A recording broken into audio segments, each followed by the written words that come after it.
Hello students, welcome back to our channel. आप सभी का स्वागत है आपके अपने चैनल फिजिकल एजुकेशन एकेडमी में।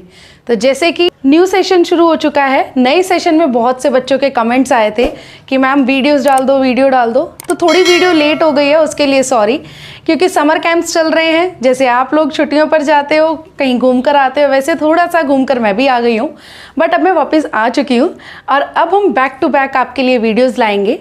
जितने भी आपके चैप्टर्स हैं, आपका सिलेबस जल्दी से कंप्लीट करवाएंगे ताकि आप आगे जाकर अच्छे नंबर स्कोर कर सको। तो आज का जो चैप्टर है वो क्लास 12th का चैप्टर नंबर 1 है, जो कि है खेल कार्यक्रम का प्रबंधन। तो चलिए देखते हैं कि इस चैप्टर में है क्या। जैसे कि नाम से ही पता चल रहा है कि खेल कार्यक्रमों का प्रबंधन यानी कि मैनेजमेंट क्या है।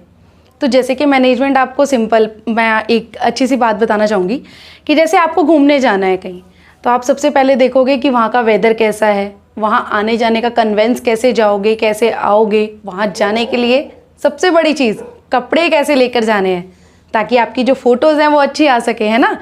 उसके बाद आने जाने के लिए, रहने के लिए सब चीज़ें आप मैनेज कर कर चलोगे, तो वो होता है आपका मैनेजमेंट। तो उसी तरह से जो हमारा चैप्टर है वो है हमारा मैनेजमेंट ऑफ स्पोर्टिंग इवेंट, यानी कि स्पोर्ट्स के जो इवेंट है उसे आप कैसे मैनेज करोगे। तो इस चैप्टर में हम बेसिकली ये सब डिस्कस करेंगे। तो मैनेजमेंट के क्या क्या कार्य होते हैं उसके बारे में देखेंगे एक बारी। तो सबसे पहला होता है इसमें योजना, दूसरा होता है संगठन, देन आता है आपकी नियुक्ति, उसके बाद है निर्देशन और लास्ट स्टेप है हमारा नियंत्रण। तो इसमें सबसे पहला पॉइंट है आपका प्लानिंग। तो प्लानिंग में बच्चों सबसे बेसिक आपका फंडा जो है, हर काम को करने के लिए आपको प्लानिंग की ज़रूरत पड़ती है। बिना प्लानिंग के आप कोई भी अपना एम नहीं पा सकते। अगर आप सोचो कि आपको जो 12th के बाद है कुछ भी किसी भी कॉलेज में एडमिशन लेना है, तो उसके लिए एक परसेंटेज भी चाहिए होती है और उस परसेंटेज के लिए आपको नंबर भी अच्छे चाहिए। तो उसके लिए आप प्रॉपर प्लानिंग करोगे सबसे पहले कि भाई मुझे इतने टाइम पर ये सिलेबस कंप्लीट करना है, या 3 महीने में, 6 महीने में, किस टाइम पे मुझे रिवीजन करनी है। तो ये सब आप एक प्लानिंग के साथ करोगे तभी आप अच्छे नंबर ले सकते हो और अपने एम को अचीव कर सकते हो। उसी तरह गेम्स में भी अगर आपको कोई टूर्नामेंट करवाना है तो सबसे पहले आपको प्लानिंग करनी पड़ेगी कि क्या, कहाँ पर इवेंट होगा, वेन्यू क्या होंगी, टीम्स क्या होंगी, किस तारीख से किस तारीख तक आपको इवेंट करवाना है। तो अलग अलग चीज़ें होंगी उसमें, आप उसको पहले मैनेज करोगे, प्लान करोगे, देन आप अच्छे से टूर्नामेंट करवा पाओगे। फिर आता है हमारा सेकंड स्टेप, जो कि है ऑर्गेनाइजिंग। तो प्लानिंग तो आपने कर ली, एक टूर्नामेंट का आपने ब्लूप्रिंट बना लिया, अब उसके बाद उसे ऑर्गेनाइज भी तो करोगे। तो ऑर्गेनाइज का एक छोटा सा एग्जांपल बताना चाहूँगी। अब गली में होता ना कि भाई एक टूर्नामेंट करवा लिया, छोटा सा जैसे क्रिकेट मैच करवा लिया। अब उस क्रिकेट मैच में आप देखते हो कि अलग अलग रिस्पॉन्सिबिलिटीज़ दे दी सबको कि भाई आपको प्रचार करना है, यानी कि प्रचार कैसे भी हो सकता है, फेसबुक पर हो सकता है, इंस्टाग्राम पर हो सकता है, व्हाट्सएप पर टेक्स्ट कर कर भी हो सकता है। किसी और को, जैसे सेकंड पर्सन को आपने दे दी ड्यूटी कि भाई तेरे को जाकर ऑपरेटर्स लेकर आने हैं, यानी कि इक्विपमेंट्स लेकर आने हैं, बैट हो गया, बॉल हो गया, ये जो भी आप टूर्नामेंट करवा रहे हो उसके इक्विपमेंट्स। फिर थर्ड को आपने दे दिया कि रिफ़्रेशमेंट बांटनी है आपको, फोर्थ को अलग काम दे दिया। तो ऐसे छोटे छोटे काम कर कर आपने इसे ऑर्गेनाइज कर लिया एक टूर्नामेंट को। तो ये तो हो गया एक छोटे लेवल का टूर्नामेंट। अब इसी को अगर एडवांस लेवल पर आप करवाते हो, अच्छे लेवल का टूर्नामेंट होता है, तो उसमें प्रॉपर कमेटियाँ बनती हैं। तो जैसे हो गया आपकी डेकोरेशन कमेटी, वेलकम कमेटी हो गई, इसके बाद रिफ़्रेशमेंट कमेटी होती है, या फिर जो रहने के लिए कमेटी होगी। जैसे अगर IPL एग्जाम्पल, वहाँ पर बच्चे रुक रहे हैं तो उसके लिए भी अलग कमेटी है जो आप उनका रुकने का सारा अरेंजमेंट देखेगी। तो ये छोटी छोटी कमेटियाँ ऐड करके जो कंपटीशन है, जो टूर्नामेंट है, उसे ऑर्गेनाइज करवाया जाता है। तो अब आपका जो तीसरा स्टेप है वो है स्टाफिंग। प्लानिंग आपने कर ली, उसको ऑर्गेनाइज कर लिया, ऑर्गेनाइजिंग में आपने कमेटियाँ बना ली।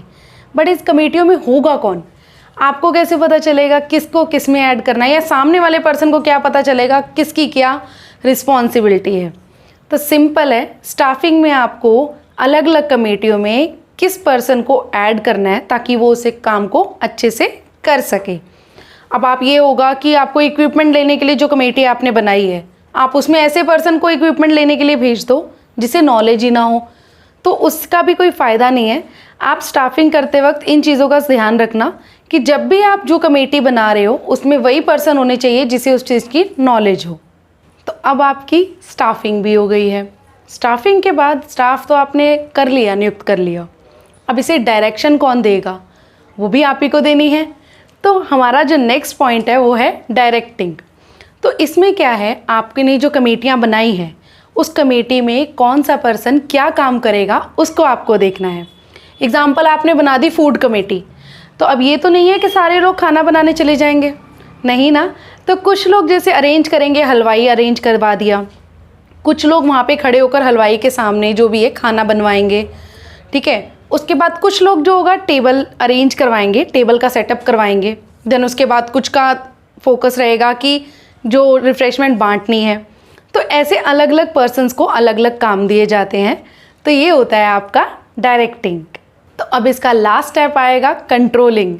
कमेटियाँ बन गई हैं, कमेटियों में लोग भी आ चुके हैं, उनको आपने डायरेक्ट भी कर दिया है, पर कंट्रोल भी करना बनता है।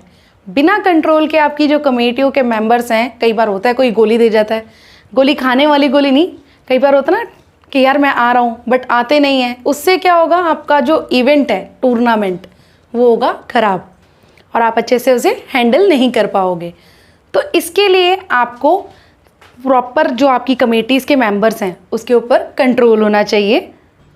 तो अगला जो पॉइंट है वो है वेरियस कमेटी, उनका जो पोस्ट प्री और ड्यूरिंग कंपटीशन जो काम रहता है उसके बारे में हम लोग डिस्कस करेंगे।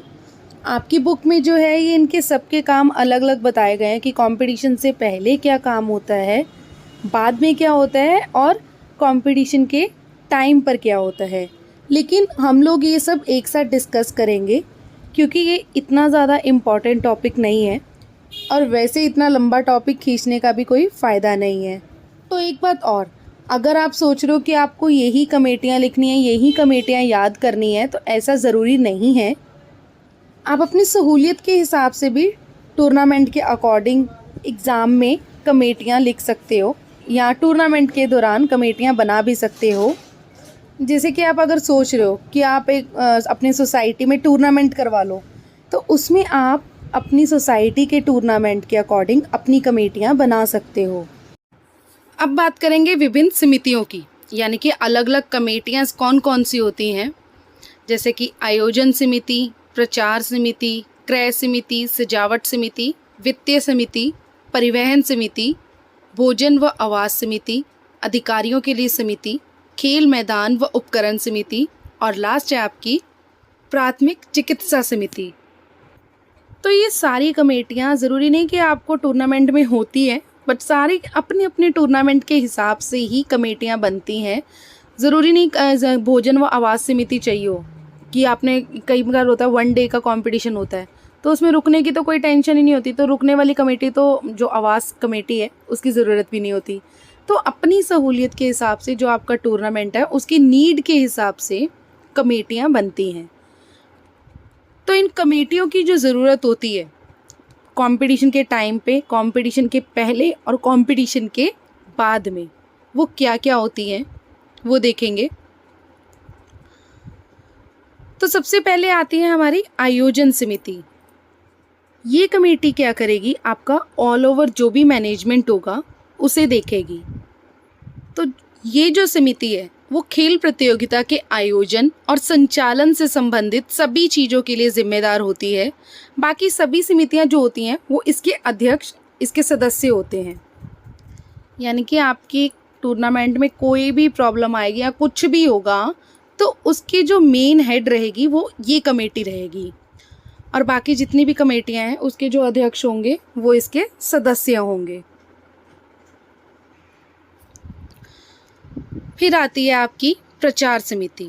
तो प्रचार समिति क्या करती है कि ये आपके जो टूर्नामेंट है उसके बारे में बताती है लोगों को, जैसे उसकी डेट क्या है, कौन सी जगह पर उसका वेन्यू क्या है, कार्यक्रम कितने बजे शुरू होगा, किस टीम के साथ मैच होगा, तो ये सब चीज़ें बताती हैं। तो प्रचार के कई तरह के डिफरेंट मेथड होते हैं, जैसे कि मीडिया होती है, मीडिया के अलावा फेसबुक हो गया, इंस्टाग्राम हो गया, और अगर बड़े लेवल का टूर्नामेंट है तो टीवी पर भी ऐड दे सकते हैं, जैसे आईपीएल वगैरह होता है, या फिर पोस्टर्स वगैरह लगवा सकते हैं। तो बेसिकली ये जो कमेटी है, कंपटीशन या टूर्नामेंट कह लो, उसका डिफरेंट तरह से उसका प्रचार करती है। फिर आती है आपकी क्रय समिति, जो कि पैसों से संबंधित होती है। डॉलर देखकर आपको समझ आ ही गया होगा। परचेजिंग कमेटी, अब ये क्या करेगी, जो भी टूर्नामेंट के टाइम पे हमें इक्विपमेंट्स चाहिए, चाहे वो इक्विपमेंट टूर्नामेंट से पहले चाहिए हो या टूर्नामेंट के वक्त चाहिए हो। फिर आती है आपकी सजावट समिति, यानी कि डेकोरेशन वाली कमेटी। तो इसमें क्या होता है, प्रतियोगिता के शुरू में स्टेडियम, खेल के मैदान, स्टेज आदि की सजावट का प्रबंधन यही समिति करती है। यानी कि आपने देखा होगा कि जब भी जहाँ भी टूर्नामेंट होते हैं उस जगह को अच्छे से सजाया जाता है, स्टेज होता है, अगर धूप ज़्यादा है, ओपन ग्राउंड है तो टेंट्स वगैरह भी लगते हैं ताकि बच्चे बैठ सकें। इसके अलावा स्टेज पर कई तरह की छोटी छोटी डेकोरेशंस होती हैं गेस्ट के लिए। तो ये सब काम हमारी सजावट कमेटी ही करती है। फिर आपकी आएगी परिवहन समिति। तो ये क्या करेगी कि बच्चों को, खिलाड़ियों को जो हैं अधिकारी हो गए, उनको वेन्यू तक लेकर जाना, जहाँ ओपनिंग सेरेमनी है या क्लोजिंग सेरेमनी है वहाँ तक लेकर जाना, या स्कूल लेवल पर कंपटीशन है तो एक स्कूल से लेकर जाना, जो वेन्यू तक लेकर जाना, मतलब कि इंटरनेशनल लेवल पर होता है तो होटल्स तक लेकर जाना, होटल से जैसे ओपनिंग सेरेमनी जहाँ पर है वहाँ पर छोड़ना उन्हें। तो ये सब परिवहन कमेटी ही देखती है। फिर आएगी आपकी भोजन व आवास समिति, यानी कि आपके खाने पीने की जो भी अरेंजमेंट्स होते हैं, रुकने का क्या, कहाँ आपको रुकना है, उसमें क्या क्या फैसिलिटीज़ होनी चाहिए, वो सब चीज़ें ये कमेटी देखती है। इसके बाद आती है आपकी प्राथमिक चिकित्सा समिति, यानी कि फर्स्ट एड वाली, जो कि प्रतियोगिता के दौरान खिलाड़ियों को चोट लगने की स्थिति में यह समिति उन्हें तुरंत प्राथमिक उपचार उपलब्ध कराती है। तो गेम्स में चोट लगना बहुत आम बात है, तो ये कमेटी क्या करती है, अगर बाई चांस किसी को चोट लग जाती है, इंजरी हो जाती है, तो ये कमेटी उस बच्चे को फर्स्ट एड देती है। इन सब समितियों के बाद कुछ अन्य समितियां भी हैं, जैसे कि स्वागत समिति हो गई, जैसे कि कोई गेस्ट वगैरह आते हैं तो उनके लिए जो कमेटी होती है वो अलग से बनाना। इसके बाद रिफ़्रेशमेंट कमेटी, जो कि बच्चों को रिफ़्रेशमेंट्स वगैरह देती है खाने पीने के लिए। तकनीक समिति, अब ये कमेटी क्या करेगी, जैसे कोई भी टेक्निकल प्रॉब्लम आती है, जैसे कि क्रिकेट में थर्ड एम्पायर होते हैं, तो वैसे ही गेम में अगर कोई प्रॉब्लम आती है तो टेक्निकल कमेटी उसे सही करती है, यानी कि उसका देख रेख यही करती है। देन आती है आपकी रिकॉर्ड समिति, कि कौन सी टीम की क्या पोजीशन आई है, किस प्लेयर की क्या परफॉर्मेंस थी, अगर आपने रेस करवाई है तो किस बच्चे की क्या टाइमिंग रही है रेस में। तो ये पूरा रिकॉर्ड रखना इस कमेटी का काम होता है।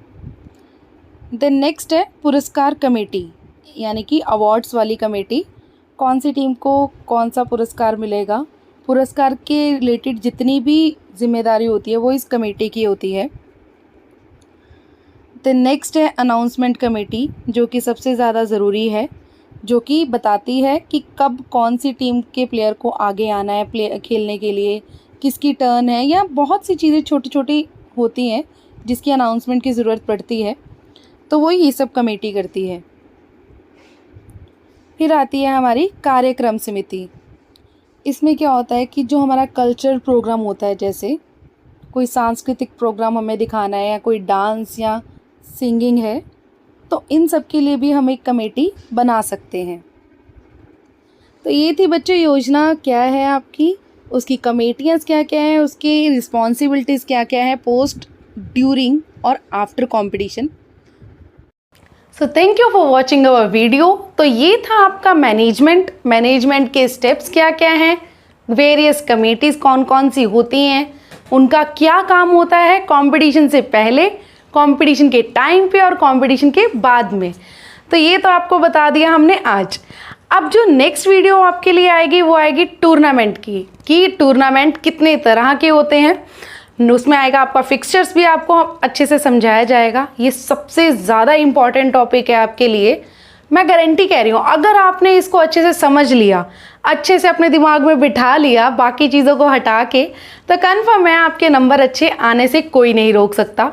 बट ये नंबर अच्छे लाने के लिए आपको हमारे चैनल के साथ जुड़ना पड़ेगा। जुड़ने के लिए जो नीचे आपकी बेल आइकन का बटन आ रहा है उसे जल्दी से जाकर सब्सक्राइब दबा दीजिए।